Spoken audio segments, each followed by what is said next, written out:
आज आपण बनवणार आहोत पारंपरिक आणि स्वादिष्ट शेवयांची खीर। दूध, साखर आणि भाजलेल्या शेवयांचा अप्रतिम खमंग म्हणजे ही गोड खीर। खूप कमी वेळात तयार होणारी ही रेसिपी सणासुदीला किंवा खास प्रसंगी नक्की ट्राय करा। तर चला आता प्रथम आपण शेवया भाजून घेऊया। प्रथम मी कढई गॅसवर ठेवलेली आहे बघा, त्यामध्ये थोडेसे गावरान तूप घातलेलं आहे आणि आता आपल्याला शेवया लालसर होईपर्यंत एकदम बारीक गॅस करून भाजायचे आहेत बघा। शेवया चांगल्या तांबूस रंगापर्यंत शेवया आपल्याला भाजून घ्यायचे आहेत।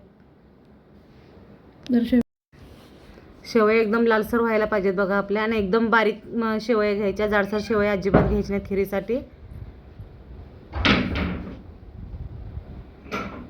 बघा। अशा बारीक करून घ्यायच्यात आपल्याला आणि मंद आचेवरती भाजून घ्यायच्या शेवया।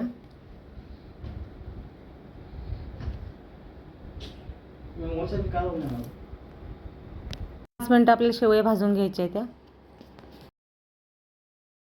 शेवया तुपामध्ये भाजून घ्यायचे। तूप घातल्यामुळे शेवयाला एकदम टेस्ट भारी येते। आता यासाठी आपल्याला काय काय साहित्य लागणार आहे बघा। ड्रायफ्रूट लागणार आहे यामध्ये आपल्याला घालण्यासाठी। गॅस बंद केलेला आहे। 5 मी वेलदोडे घेतले, हे आता आपल्याला बारीक करून घ्यायचे बघा, पेस्ट करून।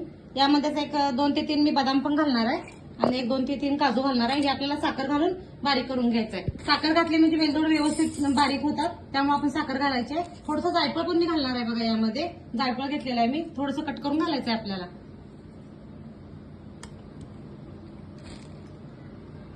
एकदम थोडंसंच घालायचं, जास्त घालायचं नाही जायफळ। आता ही आपल्याला मिक्सरला पेस्ट करून घ्यायची आहे बघा। आपली सगळी पेस्ट तयार झालेली आहे। आता चला आता आपण शेवयाची खीर कशी बनवायची ते पाहूया। तर एक मी भांड घेतलेलं आहे, यामध्ये आपल्याला आता दूध ओतायचं आहे। एक अर्धा लिटर होईल एवढं मी दूध ओतणार आहे बघा यामध्ये।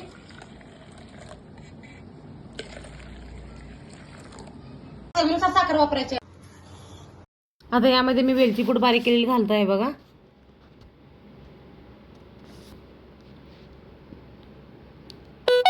साखर मध्ये मी बारीक केलेली आहे बघा वेलची पूड, आणि टरपाल अजिबात काढायची नाही ती वेलचीची। साखर घातल्यामुळे एकदम बारीक होतात वेलची। कस्टर्ड पावडर वापरणार आहे। कस्टर्ड पावडर वापरल्यामुळे हे घटसरपणा येतो याला। आणि मी अंदाजे 1 चमचा होईल एवढी कस्टर्ड पावडर घेतल्या बघा। यामध्ये आपल्याला थोडंसं दूध वापरायचं आहे।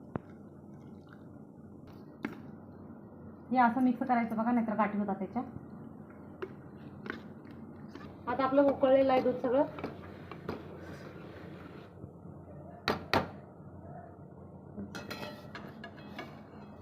आता आपल्याला यामध्ये शेवया घालायचे।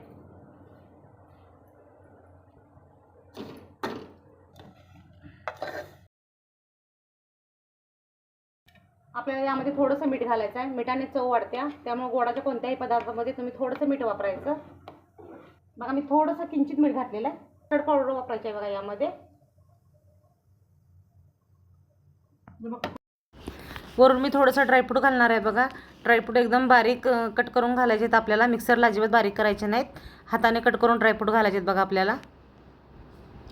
बोल बघा, अशा प्रकारे मी एक 7 मिनिटं होईल एवढी खीर शिजू दिलेली आहे। आपली खीर शिजून तयार झालेली आहे।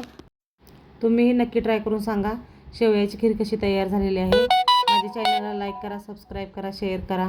धन्यवाद।